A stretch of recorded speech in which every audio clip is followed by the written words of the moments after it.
There's a lake not many people know about a short walk from my house in Parsonfield, Maine.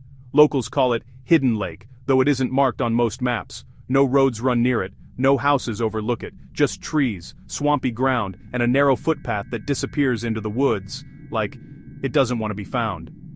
I've been fishing there for as long as I've lived in town. It's quiet, isolated, the kind of place where sound carries too far and silence feels heavy instead of peaceful.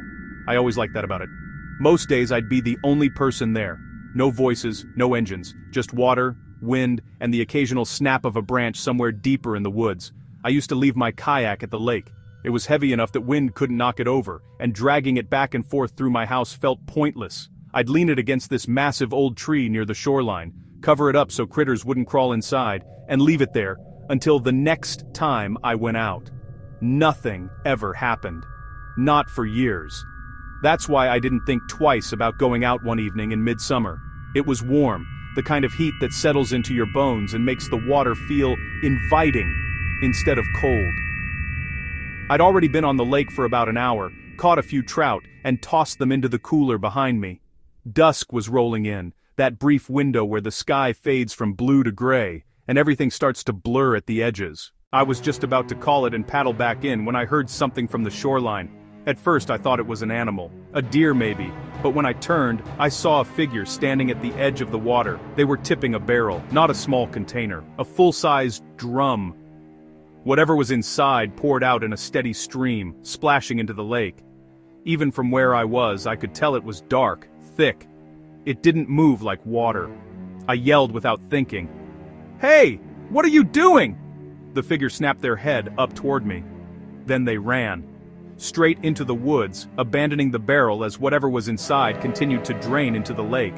I paddled a little closer, heart pounding, and watched the liquid spread across the surface. It looked dark red in the fading light. I can't say for certain that it was blood, but it wasn't oil, it wasn't mud. It didn't look right. Something cold crawled up my spine. I wanted to leave, immediately. But I'm big on nature, and the idea of someone polluting the lake like that made my stomach turn. I shouted again, more out of anger than courage, but got no response. That's when I heard it. A single, sharp snap, like a branch breaking under someone's weight. It came from behind me. I didn't turn around. I finished pulling my kayak out of the water faster than I ever had in my life, didn't even bother leaning it against the tree. I dropped it onto the ground, grabbed my gear and cooler, and started walking back toward the road. The entire time, I felt watched. Every step felt too loud. Every rustle in the trees sounded like movement. I kept looking over my shoulder, convinced I'd see someone standing just beyond the tree line. I made it home in minutes, locked the door behind me and tried to calm down. I rinsed off the trout and put them in the fridge, figuring I'd cook them the next day. I told myself I was overreacting, that I'd report the dumping in the morning. Then there was a knock at my front door. My stomach dropped. It was late. My lights were on. My car was in the driveway. Whoever it was knew I was home. I didn't answer. The knock came again, harder this time. Then my microwave beeped, announcing my leftovers were done. A moment later, someone knocked on the window. A man's voice came through the glass. "Excuse me, I think you saw me at the lake earlier. I'd just like to explain myself." I backed away from the window. There was no chance I was opening that door. Every instinct I had was screaming that this was wrong. "Leave," I yelled, "or I'm calling the police." He stayed calm. "Sir, if you could just open the front door, I'll explain everything." I repeated myself, louder, more forceful.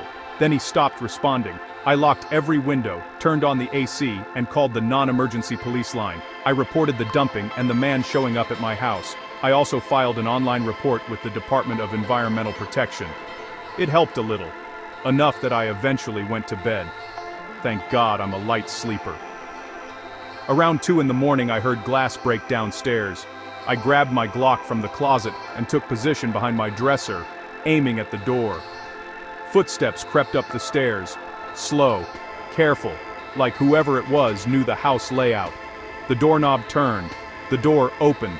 I flicked on the lamp. The man froze in the doorway. He raised his hands halfway, like he wanted me to relax. In his other hand, I saw a small blade. "Drop it!" I screamed. He looked at the gun, then at me. "I'm leaving," he said calmly. And he ran. I didn't chase him.